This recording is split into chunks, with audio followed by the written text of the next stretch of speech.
Ya estamos de vuelta en Negocios Televisión. Llega el momento del análisis de los expertos pendientes de la tensión en Oriente Medio, la tensión, la crisis que sigue habiendo en Venezuela y también nuevamente del desarrollo del conflicto en Ucrania. Vamos a analizar estas cuestiones de la mano de Eduardo Olier, presidente del Instituto Choisel en España y profesor honorífico del CSD. ¿Qué tal? Muy buenas, Eduardo. Muy buenas tardes. Buenas tardes. Encantados, Eduardo, de tenerle por aquí en un momento de tensión en Oriente Medio. Se habla de que Irán está pidiendo ya el acceso al espacio aéreo tanto de Irak como de Jordania. Egipto hace escasos minutos lanzaba una notificación, una alerta a sus aerolíneas para evitar el espacio iraní entre la 1 y las 4 GMT, lo que vendrían a ser las 12 de España. Ahora sí parece inminente el ataque por parte de Irán, Eduardo. Bueno, estamos hablando de que el mundo, desgraciadamente, el mundo se ha roto en dos bloques. Esto no es algo de ahora. Desde, no sé, la invasión en Ucrania, o incluso si nos fuéramos más atrás, a 2014, cuando Rusia se hizo con Crimea, lo que estamos asistiendo es, bueno, hay dos bloques enfrentados. Entonces, por un lado sería el bloque occidental y por otro lado, si se me permite la expresión, es el bloque oriental. Entonces, por un lado está Rusia, China, a donde se unen también Irán y otros países, y por nuestro lado, pues digamos, estaría la Unión Europea con Estados Unidos y los aliados tradicionales. Entonces, todo lo que está pasando, a mi modo de ver, está conectado. Es decir, que la guerra en Ucrania es una guerra que tiene que ver con lo que está sucediendo en Oriente Medio. ¿Por qué? Porque los actores al final son los mismos. Es decir, que la guerra o el ataque que hizo Hamas el 7 de octubre del año pasado a Israel, bueno, es un ataque que Israel responde y entonces luego aparece Irán. Entonces, son los mismos actores. Entonces, quiere decir que son pequeños ataques o grandes ataques que hacen grupos terroristas. Israel se defiende con sus fuerzas armadas y esas fuerzas armadas pues han llegado a atacar Irán. Entonces, digamos que hay una alianza que quizás no está escrita, pero que existe, en la cual China y Rusia van de la mano y van de la mano con otros, y en esos otros está Irán y, por supuesto, Corea del Norte. Es decir, y de esto es lo que estamos hablando, esto es lo que estamos viviendo.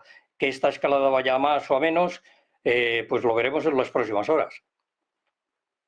Las próximas horas, sin duda, van a ser decisivas. Quiero preguntarle también, Eduardo, cómo espera el ataque por parte de Irán. Israel hablaba de que podrían tener como objetivos la Knesset, el Parlamento israelí, la oficina del primer ministro Benjamin Netanyahu. ¿Cree que va a ser un ataque más simbólico o que va a ser un ataque a gran escala, incluso superior al del pasado 13 de abril?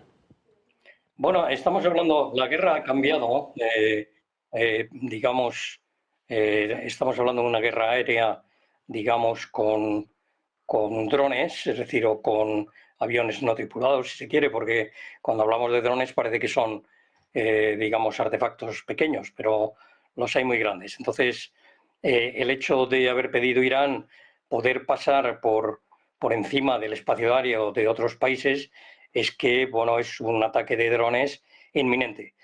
Cuando hablamos de drones, no estamos hablando de una fuerza aérea tradicional, una fuerza aérea tradicional que pueden ser los F-35, los F-16 o los F-18, bueno, van en grupos. Cuando hablamos de drones podemos estar pensando en miles. Entonces, al estar pensando en miles, hay que tener en cuenta que, claro, los sistemas, digamos, antiaéreos, por así decirlo, están pensados para otro tipo, están pensados para misiles, no están pensados para unas constelaciones de cientos de drones. Entonces, bueno, ya como digo, lo vamos a ver en las próximas horas. Y además hay que tener en cuenta que en Oriente Medio, Siria e Irak, y por supuesto el Líbano, son aliados estrechos de Irán. Entonces, y luego, por supuesto, el Yemen, que está abajo. Luego quiere decir que, bueno, estamos en un momento en el que las elecciones en Estados Unidos pues paralizan, bueno, independientemente de que ha habido acciones militares, ¿no? Pero paralizan cualquier respuesta. Y tengo que decirlo en su medio de comunicación, que como europeos vemos que Europa pues debe de estar de vacaciones. Bueno, pues de momento donde no están de vacaciones ni mucho menos es en Israel, en alerta máxima ante este ataque que parece inminente. Eduardo, quiero preguntarle también cómo cree que va a ser la respuesta por parte de Israel y también si cree que el ataque con Irán también va a estar de alguna forma coordinado con Hezbollah, con los hutíes, si cree que va a ser un ataque mayor que el anterior y también con la participación, por ejemplo, de Hezbollah, que puede ser decisivo, pues sobre todo para escalar el conflicto entre Líbano e Israel. Bueno, estamos hablando de, quizás yo separaría las dos cosas, es decir, Irán lo que tiene son unos apéndices, estos apéndices serían Hamas o Hezbollah u otros grupos, digamos, que no son los únicos, otros grupos que hay en Irak o incluso en Siria, son grupos, digamos, más de corte terrorista, ellos lanzan cohetes o lanzan pequeños misiles, pero no son ejércitos tal como podemos entenderlo. En el caso de Irán, sí, Irán tiene unas fuerzas armadas, por supuesto va a poner en acción todo lo que tiene en su mano, que son, como le digo, este tipo de grupos, y estos son grupos que operan, digamos, en la frontera con Israel. O sea, entran y luego lanzan sus misiles, lanzan sus acciones, pero yo lo que creo o estoy esperando es un ataque, digamos, más serio por parte de Irán. Y por parte de Israel, ¿cómo cree que va a ser la respuesta? ¿Hasta dónde cree que va a Bueno, llegar ahí Netanyahu? hay un peligro que quizás nos está hablando estos días y convendría reflexionar sobre ello. Israel es una potencia nuclear. Irán ha venido desarrollando su capacidad nuclear desde hace muchos años. Hay dudas si realmente tiene en este momento esa capacidad o no, pero todo apunta a que si no la tiene está muy cerca de tenerla.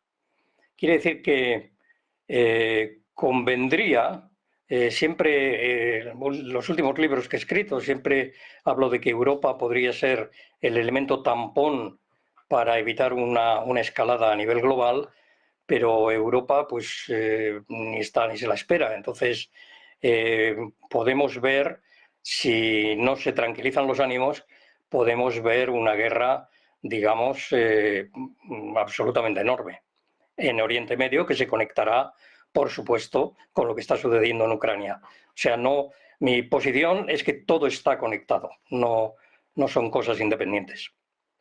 Precisamente mirando a Ucrania, mirando este conflicto con Rusia, quiero preguntarle también por las incursiones que han tenido lugar en las últimas horas, los intentos de incursiones en la región de Kursk. Estados Unidos dice que va a pedir aclaraciones a Ucrania. ¿También supone esto una nueva escalada del conflicto entre ambos países? Yo, como le digo, es que veo todo junto, es decir, que hay dos, digamos, si se me permite la expresión, dos constelaciones. Hay una constelación que sería Occidente, donde estamos nosotros, y otra constelación que es Oriente, donde no estamos. Entonces, que yo lo llamaría los países no alineados, que lo que quieren es romper el orden mundial que existe. Entonces, en lugar de ir por la vía diplomática, se está yendo por la vía de las armas.